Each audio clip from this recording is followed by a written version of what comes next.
We've been joined by our wonderful audience for this first event within the Downtown Den of 2021. It's another virtual event, and I'm afraid there's going to be a good number of them rather than live events, certainly for the first quarter of the year by the looks of things. But nonetheless, we're delighted to have a very eminent panel joining us for, as I say, the inaugural event of 2021 for Downtown in Business. And so with us today, a couple of Downtown Den debutants in Lucy Winskell, who is the chair of the North East Local Enterprise Partnership, and Nick Forbes, who is the leader of the Newcastle City Council and also the chair of Convention for the North. Welcome, guys. Thank you, Frank. Hello. And back again, proving that in the North we're a resilient bunch. Buggers for punishment. There's Clare Hayward, who is the chair of the Local Enterprise Partnership for Cheshire and Warrington. And of course, Roger Marsh. Roger, chair of the Leeds City Region Local Enterprise Partnership, but also chair of MP 11. So good morning, good afternoon. Happy New Year to you all. And if I may, can I just start with you, Roger, because I think we last spoke around the autumn time, and I think we'd all anticipated, hoped that we'd be in a position now where the economy was as back to normal as we could have imagined back then. We're clearly back into a situation where the infection rates have started to spike, and so we're having to stall that economic growth that we're all desperate to begin to happen again. In Yorkshire, what's the vaccination programme looking like? Are we starting to see it rolling out quickly? Thank you, and hello to everybody, and above all, from all of us, a healthy and happy New Year in all of its possibilities. My understanding is that we are in the sort of gearing up phase. I'm aware, certainly in terms of the most vulnerable, namely care homes and the over 80s, that the thing has started, but it's very much the gearing up phase, and like all of us, we hope that we can get some protection for all of our communities soonest. But that shouldn't be the determinant of our continued and collective efforts to position the North as part of a wider UK economic recovery renaissance. And I think, importantly, and I don't make any political point here, excuse me, however thin or otherwise the trade deal announced just before Christmas, at least we've got the certainty of that, and we build on the back of that. And so in summary, I think we're going up the gearing up phase, and I hope that all the efforts by everybody will produce a result this side of the summer rather than the other side. I just should say, as one wag said to me, perhaps the government have missed a trick and should be training every Amazon delivery driver to inoculate. And we probably could inoculate the population in a week, but I think that's a bit of a ridiculous statement. But at least there's some humour in it. It's not the worst idea I've heard, I have to say. And Nick, in terms of Newcastle, obviously as the council leader, you've been involved in many discussions, I'm sure, in terms of how we can roll the vaccine out as quickly as possible. I guess the trouble is with if we asked Amazon to do it or other delivery companies, we'd probably find half the vaccines left behind the hedge in the garden. But there are two things that we need to do at pace in parallel here.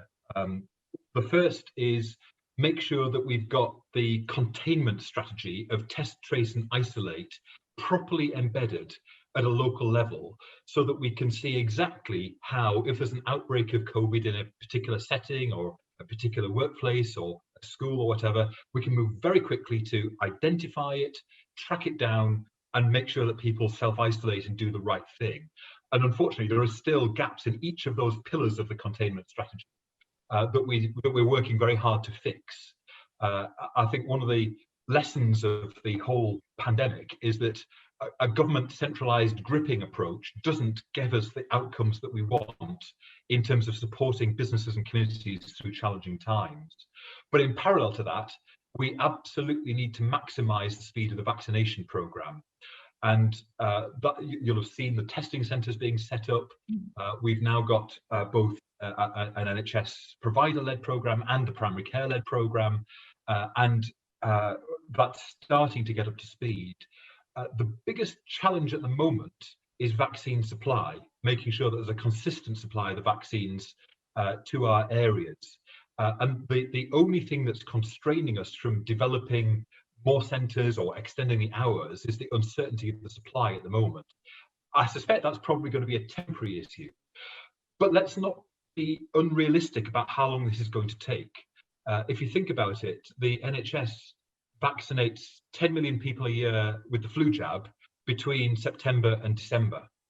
We're talking about 45 million people to get the COVID vaccine twice. So that's 90 million vaccinations as opposed to 10 million that are done over the 3-month period. That gives you an idea of the scale of the logistical challenge, and also realistically the kind of timetable that we're going to have to work to and live with some kind of restrictions in place until we've got enough of the population vaccinated. I think, as Roger said, it's very unlikely that the restrictions being fully lifted this side of the summer, and we may well have to live with them in some form or other throughout the autumn and next winter too. I think it's really important that I'm upfront and realistic with people about that, because the thing that concerns me is that there's a bit of a sense that, great, now we've got the vaccination programme, we can all get back to normal. 2021, I think, is probably going to be almost as disruptive as 2020 was. And that means we've got to use that time wisely to think about what our economic future should be. Thanks, Nick. And I think important to put it in the context of that big challenge that you've laid out very clearly then. Clare, Cheshire and Warrington, again, I'm sure, having those sort of conversations with the health service. Again, any sort of signs that the vaccination programme is starting to happen and happen as quickly as we'd like? Yeah, I think throughout the whole of the pandemic, actually, the COVID recovery group with the local authorities and with the CCG, the Cheshire Clinical Commissioning Group, has worked really effectively together and has demonstrated, actually, if you delegate action to the local environment, you can start to make things happen. And I was very encouraged to hear on Monday that actually we're expecting to be able to hit the deadlines that the government has set with the end of January with the care workers, and then also the 14th of February with the next couple of cohorts. So that's very encouraging, and I think that the plan has been really impressive in terms of how the NHS and their partners have actually managed to start to think about the distribution and starting to get the vaccine out there. And actually, my dad's had his, actually, which is always very encouraging.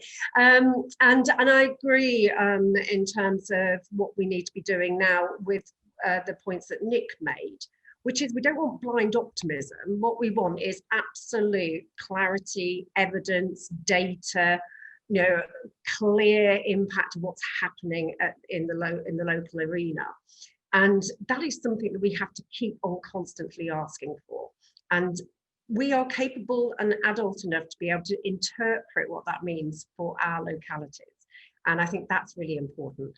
The other element that I think we also need to take some responsibility for, we're certainly doing that in Cheshire, and I know others are doing that in their areas, is just keep on reinforcing some very simple messages. It is stay at home. And if we don't do that, we're going to be in this situation for much longer. And you can look at other areas and geographies, Australia, New Zealand, Taiwan, Vietnam. What is it that they have done well to ensure that they've been able to open up their economies again fully? What can we, at a government level and at a local level, learn from what they have done exceptionally well?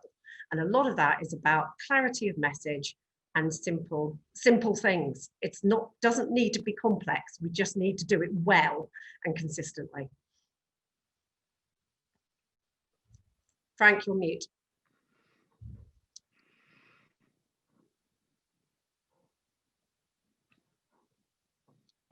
Sorry about that, honestly. It's not the first time or the last that'll be said this year, is it? You're on mute. Lucy, last but not least, in terms of an open contribution from you, I think one of the frustrating things from business community's perspective has been that mixed messaging and perhaps too many false dawns up until this point. I think had we been more realistic and pragmatic perhaps in our approach through 2020, we would have seen a more positive buy-in perhaps to the government's agenda. What is the sense within the North East business community in terms of where we are with vaccinations and maybe next steps as well, if we can move the conversation? Well, Frank, and maybe I'll also talk about Brexit and next steps there as well. I think the key thing leading up to Christmas was an enormous frustration from the business community across the North and the North East. And these are small businesses, these are multinationals, all businesses saying the same thing. What businesses need is certainty to be able to plan. To know what the rules were, to know whether there was a deal. And there was a real, I think, crescendo of frustration about that lack of certainty as to what we might do. Now that let me talk about Brexit first. Now that we've got a deal, we need to get into the detail of quite what it means. And my goodness, there's still an enormous amount of detail to get into. So I'm Pro-Vice Chancellor of a university which has an international operation which I run, trying to work out around visas and what I can do and so on, and the travel of transport and staff. That in itself is challenging, and never mind us getting into export, import of goods and so on. So the key message at the moment from businesses is give us certainty, give us the regs, give us the parameters in which we can trade as quickly as possible. And it's the same message really about understanding where we are with the vaccination. We're in danger at this panel of breaking out in violent agreement with one another about the need to vaccinate quickly. We are delighted. I live in Newcastle upon Tyne.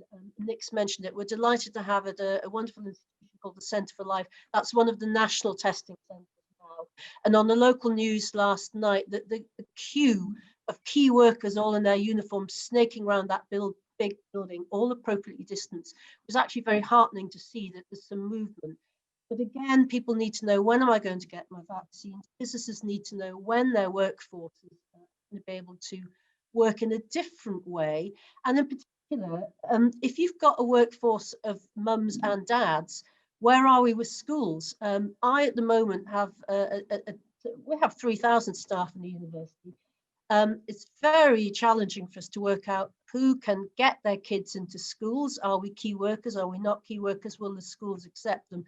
So a fixed position about the safety of school children and certainty around that will help the workforce generally get back to business. So a sense of tell us more quickly will work. We may not like what we're being told, but we'll work within it. I think that's the overriding thing I'm hearing from businesses of all sorts, big and small, Frank. May I come in, Frank? Yeah, sure. I think it's this continuing dilemma between prescription and common sense, and actually the balance, and recognizing we've got to switch, it's got to move, and it's got to be moved quickly. And I think that's one of the challenges of being ahead of it, rather than always seeking to perhaps at best catch up. And I think that's something we need to be thinking about as proponents for a successful North beyond 2021, because I agree with Nick. I think we're in this for the long haul, but actually the longer haul is the economic renaissance. If I can just chuck in another couple of thoughts just to start developing the conversation a bit. So firstly, I think the COVID pandemic has accelerated a lot of change that was already underway in the way that people shop, spend their leisure time, working patterns, travel patterns. A lot of that has, I think, been concertinaed into a relatively short period of time. And we've got to recognise that particularly the longer this goes on, and the longer we're under some kind of restrictions, the more permanent those changes will be. So we've got to understand them, get under the skin of them, and rather than be frightened about them, think about what opportunities they create for us for doing things differently in the future. I was talking to a friend of mine who's a GP, for example, who was saying, We've worked for 12 years to try to get electronic booking systems, electronic records in our practice, and actually we did it in 4 weeks. That's the kind of pace of change that I think we're likely to see affecting lots and lots of businesses. And in that context then, the other thing that the pandemic has done, quite naturally, is force us all, particularly us as politicians, to think about our own places almost to the exclusion of everywhere else. And the whole purpose of the Convention of the North was to create connections and links between different politicians of different parties and different geographies broadly across the Northern Powerhouse footprint, so that we didn't have an introspective conversation about our places, but that we were collectively ambitious for the North. And that, I think, ties into Roger's point that we need to be thinking, how do we get ahead of this, both in terms of the changes that have been going on, but also the conversations that are naturally going to start opening up around the next stage of fiscal events, the next budget, the next spending review, so that we've got a really clear offer to government about what we can offer Britain for the future.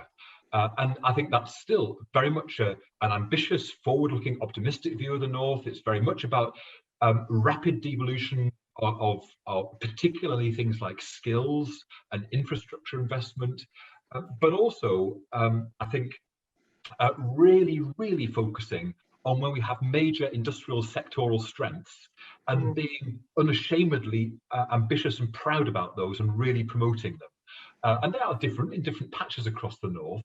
But frankly, if we are not prepared to blow our own trumpets, nobody's going to do it for us. And so we've got to make sure that in the middle of all of the challenges that we're facing, in the middle of all of the kind of, let's just deal with all the stuff that's happening on the doorstep kind of stuff, we've still got the elasticity of our minds to think on those broader horizons. Thanks, Nick. And I think if there's one positive that we can take from the past 9-10 months now, it is that absolutely proven, in my opinion, is that local decision making has been allowed to create delivery of some of the things that we've been challenged with. It's been far more effective. So where I'm sat in Liverpool, for example, the testing was absolutely fabulous. In terms of business support packages, where flexibility is being given to combined authorities in places such as Greater Manchester, it's been far better targeted in terms of business support. And I think the proof of that will be moving forward when we see survival rates perhaps a little better than people would have anticipated otherwise. And Roger, I know something that the MP11 aligned with as far as Convention for the North is concerned, is seeing how quickly we can not just create a better devolution for the North, but also to see how we can build on those devolution deals that are already in place. Absolutely. And I think the important point is that the Manifesto of the North, which we launched just before the last general election, which seems like an eternity ago, but actually is barely a year old. I think there's still a solid foundation on which we progress in the way that Nick has just shared, that we have a common view of the future beyond the here and now, that healthy competition as between our geographies across the North, coupled with, not instead of or the collaboration that we need.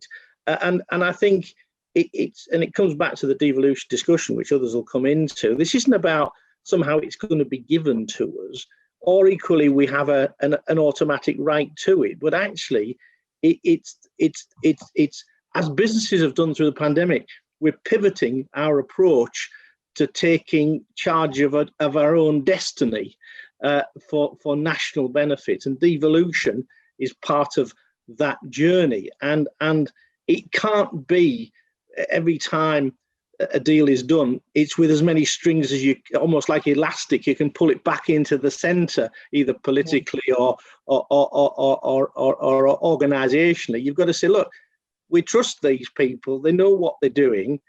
Yeah, they have to be accountable if it's public money involved, but let them get on with it. And I think it's continuing to make that collective argument about the North's importance to it, as well as being candid about the widening gaps that COVID has created and that actually it's an even more compelling case for us to take charge of driving what might look as like extraordinary, but becomes in a 5-10 years time a new high level ordinary economic growth, the results from which we can do something really significant about the gaps that have further widened in all of our societal places. And I think, I know my colleagues and Clare and Lucy may want to come in, but that's my view. We carry on with that narrative, and I know Nick and I are both of the same mind that together with the mayors, current and those to be re-elected, those to be elected, and those who will maybe aspire to be elected when deals are done, that we continue with that collective approach so that the divide and conquer of the past is in the past. Yeah. If I can jump in there, Frank, I think the thing that struck me most coming in September as chair of the North East LEP was that great degree of collaboration and partnership working. Whatever differences there may have been in the past were put to the past as everyone pulled together, private sector, public sector, the combined authorities, the local authorities, to come up with a really, really positive, ambitious plan for the future. We're saying to government, invest in us. We have great opportunities here in our case, the North East, but across the North. But I'm similarly seeing it in the discussions across the North generally, with give and take about what are our transport needs and so on. Government needs to listen carefully to what the North is saying about transport and so on. But that degree of cooperation and partnership is the way that we will really, really build on the strengths. And an example of us being able to make decisions early that are right for us, bear dues to Nick and his colleagues, the other local authority leaders and the mayor, who voluntarily put the North East area into lockdown restrictions a little earlier to show leadership, to protect people, to protect communities, to protect businesses. That was leadership from that team, which put us actually in pretty good stead to manage our way through a very difficult time at that time. So that leadership that we've shown, that devolution, allow us to do what's best for our regions. We have to build on that. Do you mind if I come in, Frank, and just build on what Lucy and Roger were just saying? So, as you know, I run a global leadership consultancy business, and all the research that we've been doing over the last 30 years, where you've got strong and competent leadership in terms of businesses that are performing particularly well in a digital and fast moving environment, have 5 core factors, which is just as relevant to government. And that is absolute clarity of purpose and vision and where we're heading.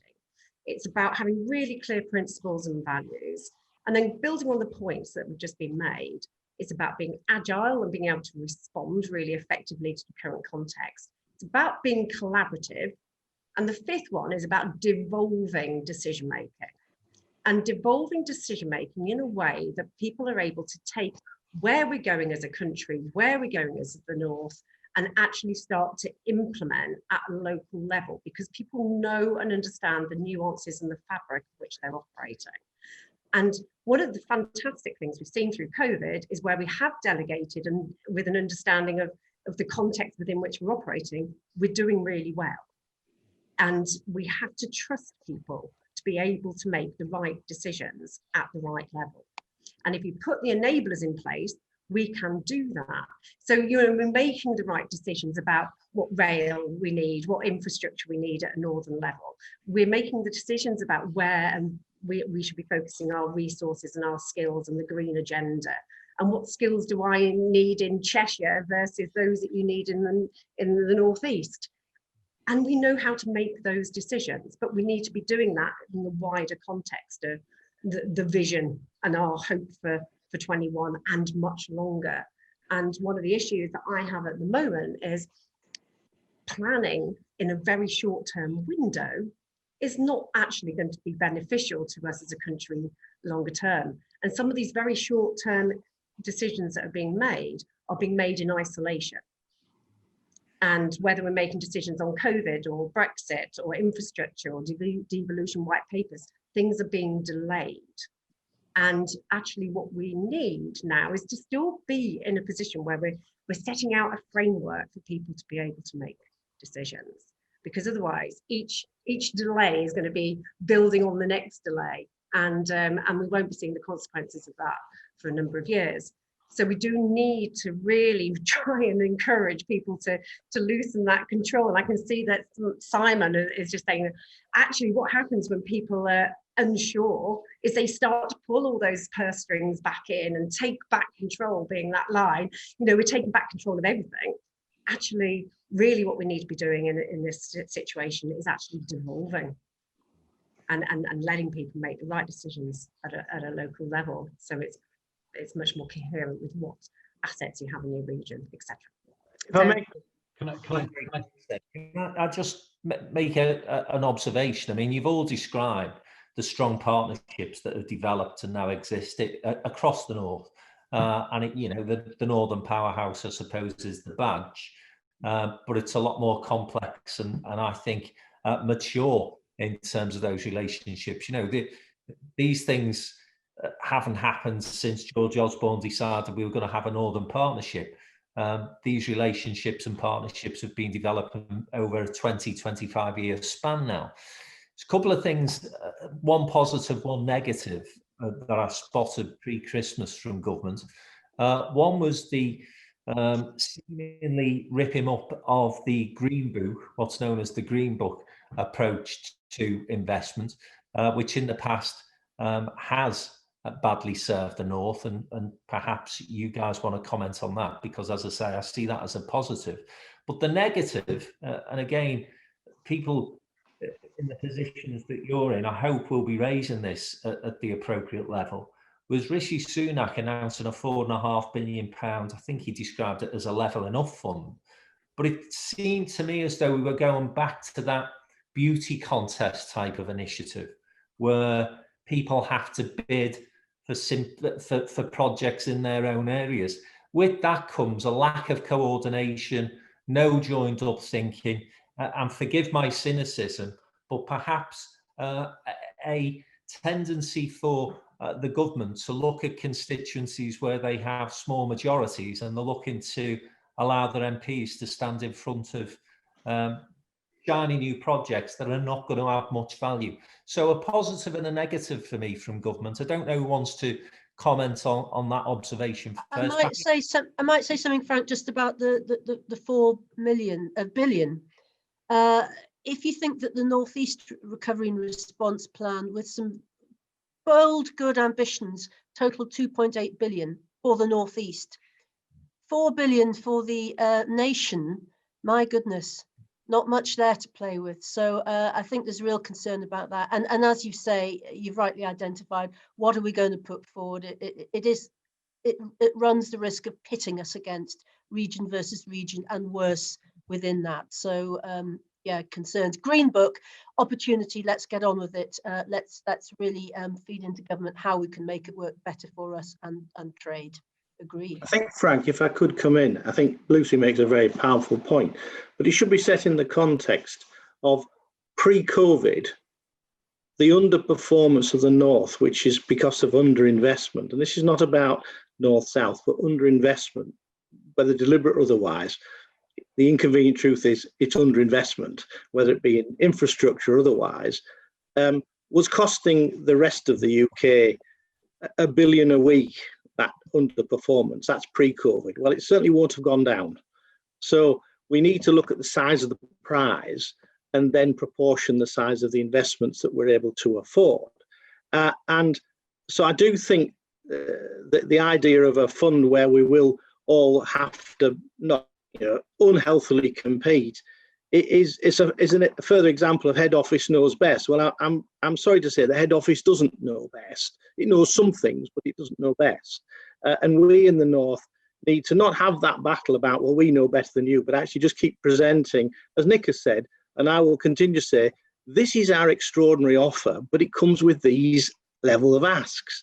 And based on our track record, currently and in history, we should be a group of people to be trusted. On the Green Book, I've long argued that it facilitated unfairness, and we're not asking for favouritism. We're asking for fairness, and I'm pleased that people like Grant Shapps recognise infrastructure is important, but we can't be just limited by infrastructure as the silver bullet. It is part of a bigger recipe, and I think that's the problem we have, I believe, and Nick might have hopefully a supporting view, but we as a partnership with the convention, with all of the other voices, have a view of what the recipe for a successful North looks like. Other people thinking ingredients rather than actually what we're cooking up, and what we're cooking up is a net contributing opportunity for UK PLC in 20 years' time, or however long it takes us. And that's the prize. And for me, back to Lucy's point, why aren't they consulting with us about how should the levelling up be done? How should the UK Shared Prosperity Fund actually work? What have you learned from the structural funds and the pitfalls of it? How do we fit this together? And with great respect to much cleverer people than me, the Westminster bubble doesn't know all the answers, because if it did, we wouldn't necessarily, with great respect, be in the place we're in.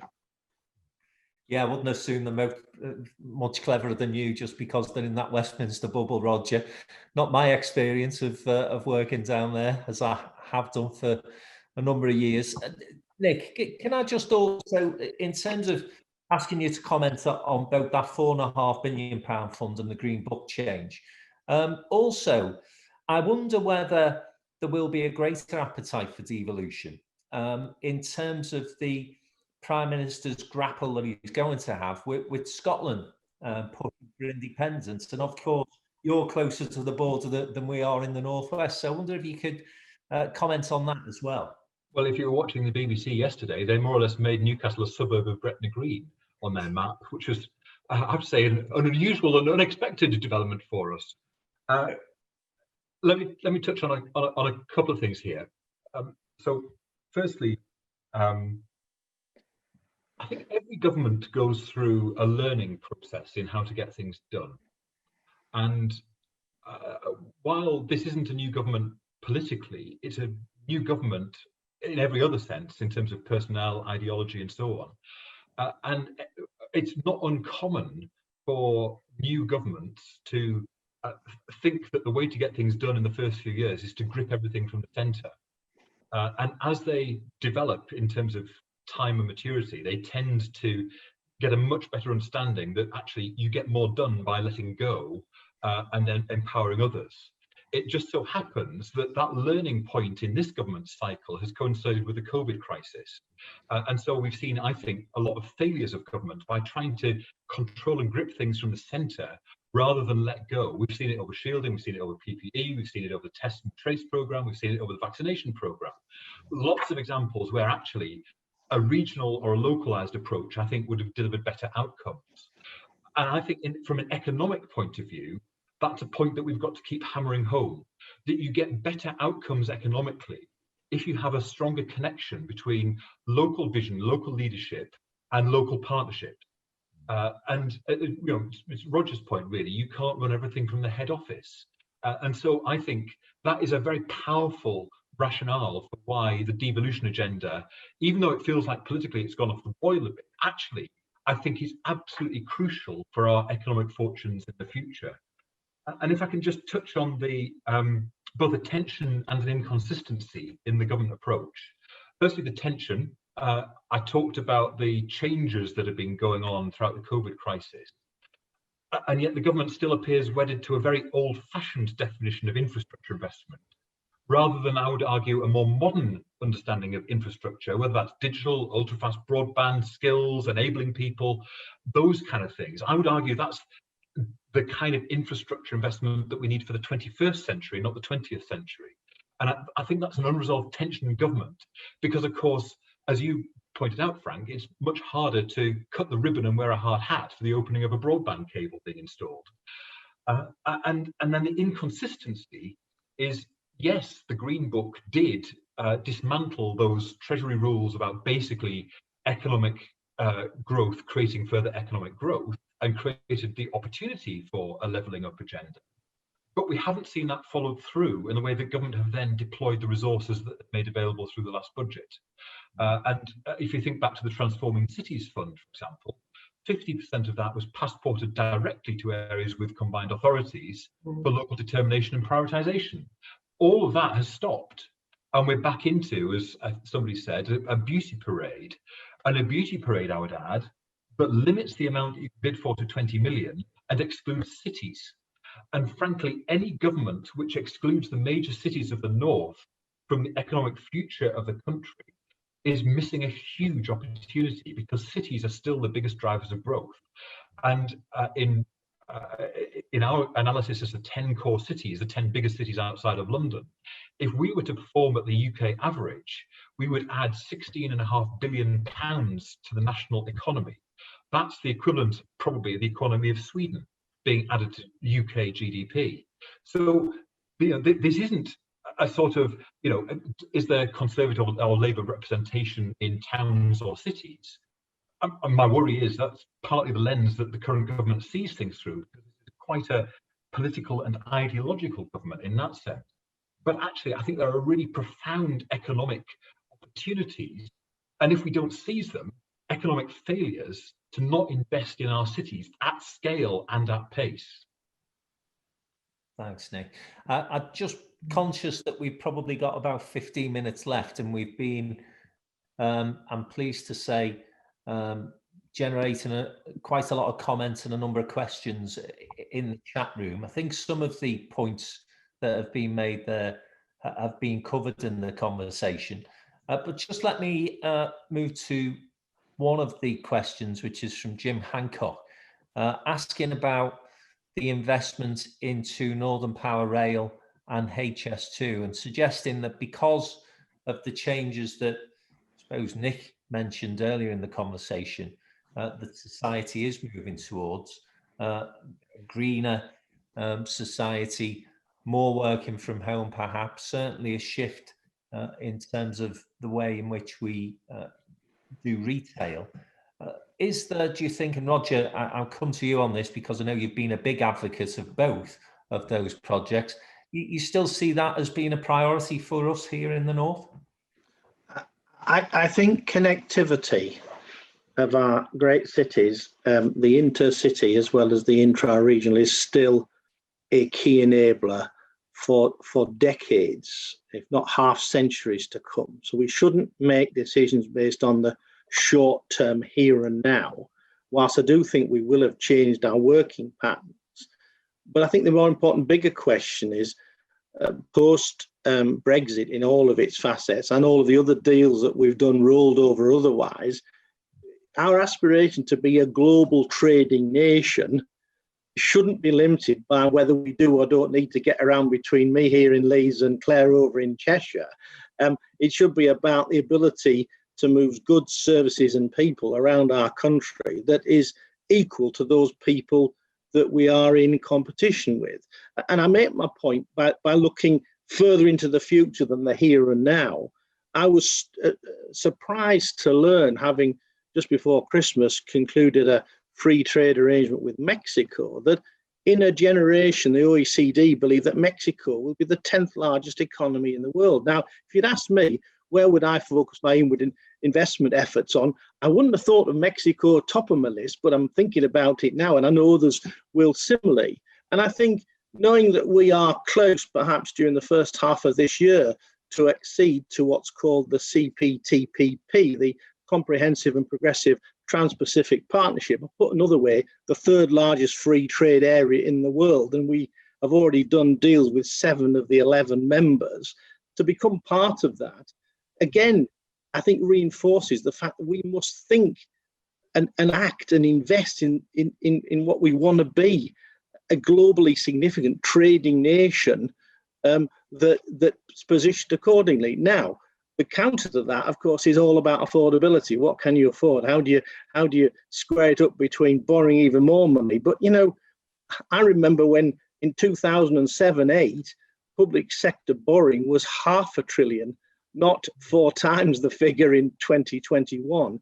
Actually, if we've got a growing economy and we can afford to service that debt, let's not see debt as a limiter on our aspirations, but an enabler of what we need. And this is where I'm so pleased to be working on behalf of MP11, but with the likes of Nick and his mayoral colleagues and others, where we have a common ambition. Is the growth is the enabler of the social improvement we all fight for, and happily are not prone to, but could easily be so, but see in our society those disadvantaged. And I don't want to sound evangelical, but frankly, my raison d'etre for doing this is about the abolition of deprivation and poverty, not just tinker about the edges of it. And if it means insulating several 100,000 poor housing across the north, let's work out how we afford to do it, rather than let's nibble a bit here and a bit there, which comes back to the fact of us knowing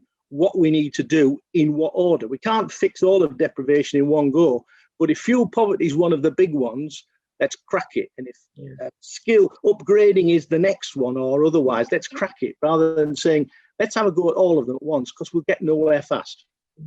Frank, can I comment? Do you mind? No. Just building on Roger's points about being ambitious and taking forward the opportunity.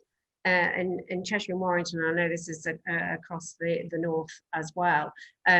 We've created a vision which is about being healthy, and what does that mean? And it is things about vaccinations and making sure that we're working very well and getting through this COVID crisis. But beyond that, about being inclusive, and that's about digital infrastructures, it's about our green economy, it's about putting the right skills in place, it's about being ambitious about some of the assets that we have in our region, it's about being sustainable, and it's about being and it's about growing. So being healthy, sustainable, inclusive and growing is ambitious, but there is no reason why we can't achieve that at a northern and at a UK level. And I think we've got to be ambitious, and we have to get out there at a global level saying, these are our assets, this is what we're brilliant at, and build on the fact that we've always been ahead globally, but we now need to make sure, because currently I'm not sure what our reputation is globally, and we've got to step back up and really start to shout quite loudly about what we're able to deliver as the UK. And I feel very excited because of the way some of our businesses have responded, and we have been very creative, we've been very innovative, we have been very collaborative. But we now really do need to come together to make sure that we've got a very, very strong story to tell. And I don't think it will be difficult for us to do. We just need to make sure that we're putting that energy into doing that, because we can do that healthy, sustainable, inclusive growth. And one does not need to distract from the other. I think from the conversation today, you've all mentioned that important quality of leadership. And of course, the Chancellor is playing a pivotal role in terms of how we bounce back from the pandemic once we do see the back of it. And he's got a budget on the 3rd of March. I would see the money that he's putting into the economy at this moment in time and the potential projects that you guys have been talking about today as investment rather than debt. And I think if we have that outlook, then we're in for a far more positive time of things moving forward. But as I say, in advance of that budget statement on the 3rd of March, Lucy, what would you be asking Rishi Sunak to be focusing on? I want to go back a little bit to, if I may, Frank, to the question about, do we still need road and rail because we're all working from home? It's far too early to say. So I've been sitting at a lovely desk here at home for 9 months in an organisation where we teach students, and the students have been taught mostly online. That's not sustainable forever. People will still want to come together. Working at home is not for everybody, but it's an experiment at the moment, still at very early stages, to work out how we're going to deliver services in a different way and so on. So I think the importance of that transport across the region, up and down and internationally, remains really, really important for all of us in this call. Getting people to work and back, and that means getting kids to school and back, and colleges, and to study and grow, trade internationally again remains important. So I'm worried that we're not going to see the level of investment, carefully worked out plans for that connectivity. Digital connectivity is I just lump with skills and transport. It links us all. So what I'm worried about is that Rishi Sunak is thinking too small scale. He's not seeing, as we keep coming back to this word investment, the investment opportunities in the north. Thanks, Lucy. Nick? I think, firstly, leaving aside all the economic arguments for HS2, HS2, I think, is going to be the backbone of what the rail network looks like for the next 200 years in this country. As more and more of our Victorian railways become dilapidated and unusable, the new network is going to take over. So I think it's really important that we, as the North, are seen to be connected to it, because if we're not, we'll become backwaters. And that, for me, is part of the compelling rationale behind it, alongside the economic case. And if I've got an ask of the Chancellor, it's education, education, education. Education in terms of children in schools who have missed out on almost a year's worth of education now, having the opportunity to catch up, because otherwise the educational gap will continue to divide. Education in the sense that we know that that's the best way to help young people become resilient, cope with a complicated world, make the sense of the intellectual capital opportunities that they've got, and really make the future theirs rather than feel that they're being done to. And education in the sense of lifelong learning, learning right the way throughout people's careers, because the idea that people will have one career for life, I think, is dead. And so people need to continually think about what are the skills that they need to develop and learn over their life course. And there's a role for employers in that. But I think we could get so much better value if we were able to put what employers are investing alongside what the state was able to invest at a local level. And that's why you need it coordinated through a devolution package, because I think we'll get bigger bang for our buck. But let's not also constrain our thinking to government investment here. We've got COP26 coming up, which is going to be an amazing opportunity to look for international investment in our low carbon and our carbon neutral schemes initiative. And I think we haven't, it's not really part of our common discussions yet, but I think we really do need to be thinking now, what's our pitch book as the North for what our low carbon, our carbon reduction schemes are going to be for the future. Because then it's not just about investing in reducing our carbon footprint and dealing with the climate emergency. It's also, I think, the best way that we're going to get out of the economic crisis and the potential unemployment tidal wave that's going to hit us, if we can move at pace to create the new green-collar jobs associated with the low-carbon technologies of the future. So I think, twin track approach, education, education, education, and investing heavily and now in creating the jobs of the future in the low carbon sector, partly to stimulate growth, but also partly realistically to deal with and offset some of the job losses that we're going to see in other sectors, which I think are really going to struggle in the next couple of years. I'm sure I've heard another politician say education, education, education at a conference. Well, at least we're consistent. And I'll tell you what, for me, and I won't ask any of you to comment on this, but I think he, as a political commentator, has made more sense over the past few months than many others in leadership roles. As I say, I won't expect anyone else to comment on that. Claire, I'm going to ask you the same question and let Roger wrap things up for today. So, Rishi Sunak, you've got a call with him, and you can tell him what your priorities are going to be for Cheshire, Warrington and beyond. Excellent.